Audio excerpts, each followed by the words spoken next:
Kozhikode Malaparamba sex racket കേസിൽ police ഡ്രൈവർക്കെതിരെയും അന്വേഷണം. കേസിലെ പ്രതിയുടെ ഫോണിൽ നിന്ന് ഇവരുടെ വിവരങ്ങൾ ലഭിച്ചതിനെ തുടർന്നാണ് അന്വേഷണം പോലീസിലേക്കും എത്തുന്നത്. വിജിലൻസ്, കൺട്രോൾ റൂം എന്നിവിടങ്ങളിൽ ജോലി ചെയ്യുന്ന 2 പോലീസുകാർക്കെതിരെയാണ് പ്രാഥമിക അന്വേഷണം ആരംഭിച്ചതും. ദിസ്ന സുരേഷ് വിവരങ്ങൾ നൽകും. ദിസ്ന, വിശദാംശങ്ങൾ.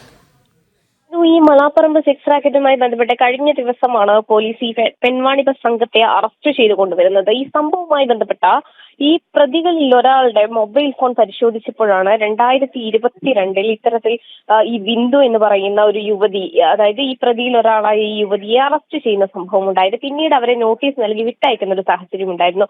പിന്നീട് അവരുടെ കോൾ ലിസ്റ്റുകൾ പരിശോധിക്കുമ്പോഴാണ് ഇത്തരത്തിൽ പോലീസ് ഉദ്യോഗസ്ഥരിലെ ആളുകളിലേക്ക് ഈ അന്വേഷണം വ്യാപിക്കുന്നതായി സൂചന ലഭ്യമായിട്ടുള്ളത്. ഇതിൽ പ്രധാനമായും എടുത്തു പറയേണ്ടത് വിജിലൻസ് വിഭാഗത്തിൽപ്പെട്ട ഉദ്യോഗസ്ഥരിൽ ഒരാളെയാണ് ഇത്തരത്തിൽ അന്വേഷണ വിധേയമായി ഇപ്പോൾ നിലവിൽ മാറ്റി നിർത്തിയിട്ടുള്ളത് എന്ന് തന്നെയാണ് അന്വേഷണ സംഘവുമായി ബന്ധപ്പെട്ടപ്പോൾ നമുക്ക് അറിയാൻ സാധിച്ചിട്ടുള്ളത്. പ്രധാനമായും ഇവർ തമ്മിൽ നിരന്തരമായി ഫോണുകളിൽ ബന്ധപ്പെടാറുണ്ട് എന്നത് തന്നെയായിരുന്നു പ്രധാനമായും നമുക്ക് അറിയാൻ സാധിച്ചത്. അതോടൊപ്പം തന്നെ കൂടുതൽ തെളിവുകൾ ഇതുമായി ബന്ധപ്പെട്ട് പരിശോധിച്ചു വരികയാണ്. ഇവരുടെ മൊബൈൽ ഫോൺ ഉൾപ്പെടെ CDR ഉൾപ്പെടെ എടുത്ത് പരിശോധിക്കുകയാണ് എന്നാണ് അന്വേഷണ സംഘം വ്യക്തമാക്കിയിട്ടുള്ളത്. എന്തായാലും സംഭവവുമായി ബന്ധപ്പെട്ട് 2 പോലീസ് ഉദ്യോഗസ്ഥരെയാണ് ഇപ്പോൾ നിലവിൽ മാറ്റി നിർത്തിയിട്ടുള്ളത്.